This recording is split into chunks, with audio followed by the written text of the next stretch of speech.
এই রকম চিকেন কষা থাকলে দুমুঠো ভাত বেশি খাবেই খাবে।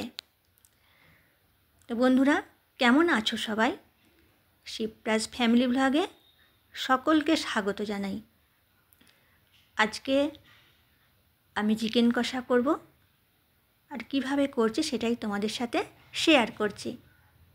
দেখো বন্ধুরা, কিছুটা আদা কেটে নিয়েছি, এরকম টুকরো টুকরো করে নিয়েছি, নিয়ে মিক্সার গ্রাইন্ডারে পেস্ট করে নেব।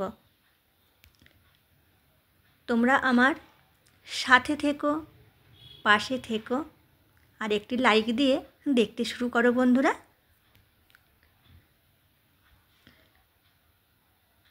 আর আমার চ্যানেলটি সাবস্ক্রাইব করে বরাবরের মতো আমার সঙ্গে থেকো। দেখো বন্ধুরা, আদাটা আমি নিয়ে নিলাম। চলো এবার ঢাকনা দিয়ে আর পেস্ট করে নিই।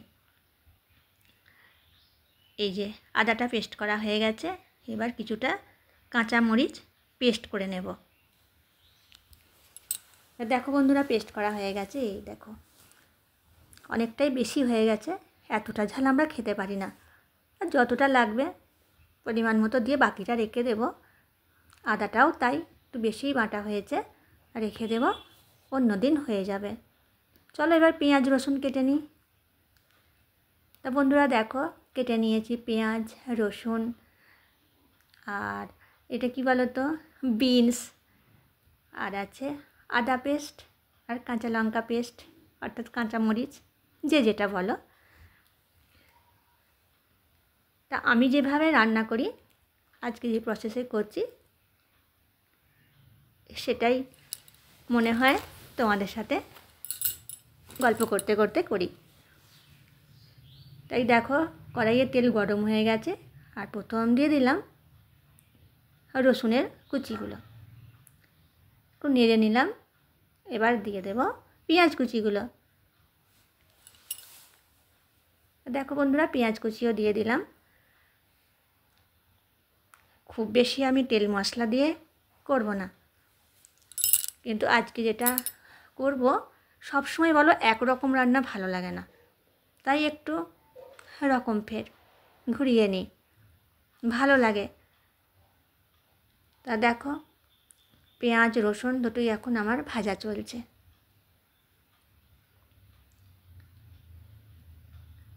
আর আমি রিফাইন তেল দিয়েছি, এটা সর্ষের তেলে করলে আরও ভালো হবে টেস্ট। তা দেখো, পেঁয়াজ রসুন ভাজা হয়ে গেছে। এবার আমি এর মধ্যে দিয়ে দিচ্ছি পরপর মশলাগুলো। আদা বাটা দিয়ে দিলাম, দিচ্ছি হলুদ গুঁড়ো, জিরের গুঁড়ো, আর দিয়ে দিচ্ছি অল্প কাশ্মীরি মরিচ, একটু কালার হওয়ার জন্য। দিয়ে একটু জল দিয়ে দিলাম। জলটা কি বলো তো, আমার গরম করা আছে, গরম জল দিয়ে দিলাম, কারণ জলটা দিলে ভালো করে মশলাটা বেশ মিক্সড হবে।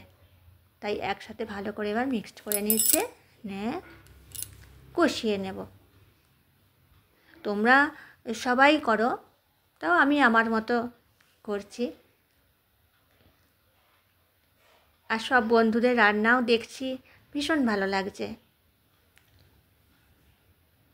তা দেখো বন্ধুরা, আমি আস্তে আস্তে মশলাটা কষিয়ে নিচ্ছি। মশলার কাঁচা গন্ধটা যতক্ষণ না যায় ততক্ষণ একটু কষিয়ে নেব।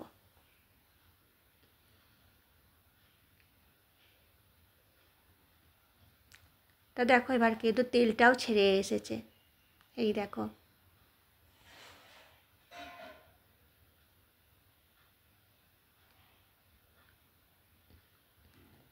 আর এদিকে আমি চিকেনের টুকরোগুলো গরম জলে ভিজিয়ে রেখেছি।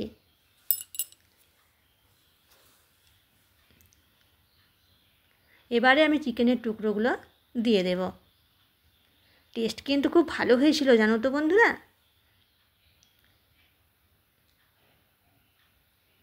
চিকেনের টুকরোগুলো পরপর দিয়ে দিচ্ছি, আর গরম জলে ভেজানো ছিল, যার জন্য টুকরোগুলো সাদা সাদা রং হয়ে গেছে। দিয়ে এবার ভালো করে আমি মশলাটার সাথে কষিয়ে নিচ্ছি।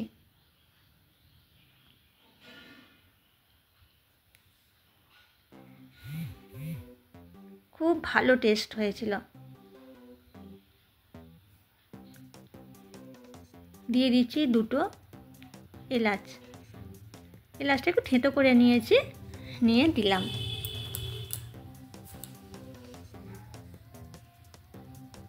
এবার দিয়ে দিলাম লবণ।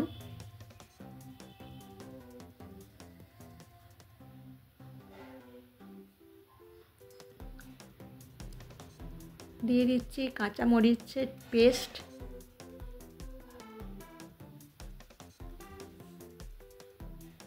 দিয়ে এবার ভালো করে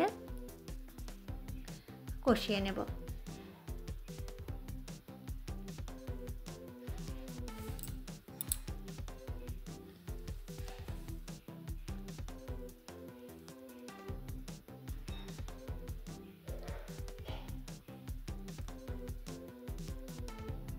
দেখো বন্ধুরা, কষানো চলছে। এবার দিয়ে দেবো বিনসটা। খুব আগে থেকে বিনসটা আমি দিইনি, এখন দিলাম। তাহলে কি হবে, একটু গোটা গোটা থাকবে। আর চিকেনের সাথে বিনস দিলে ভালো টেস্ট হয়, বিনসগুলোও ভালো লাগে খেতে।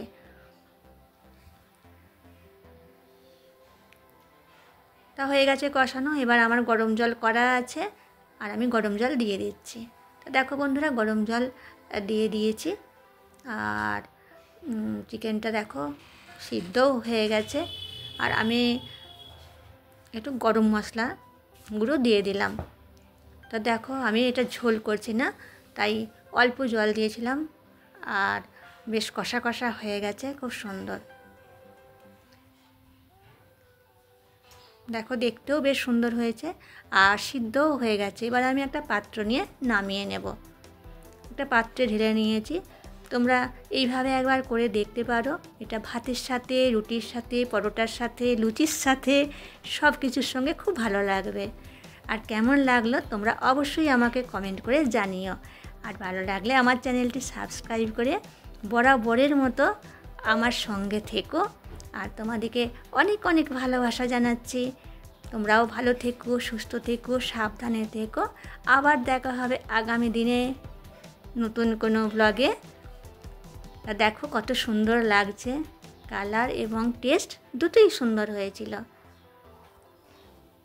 তোমরা অবশ্যই একবার এই প্রসেসে বানিয়ে দেখতে পারো।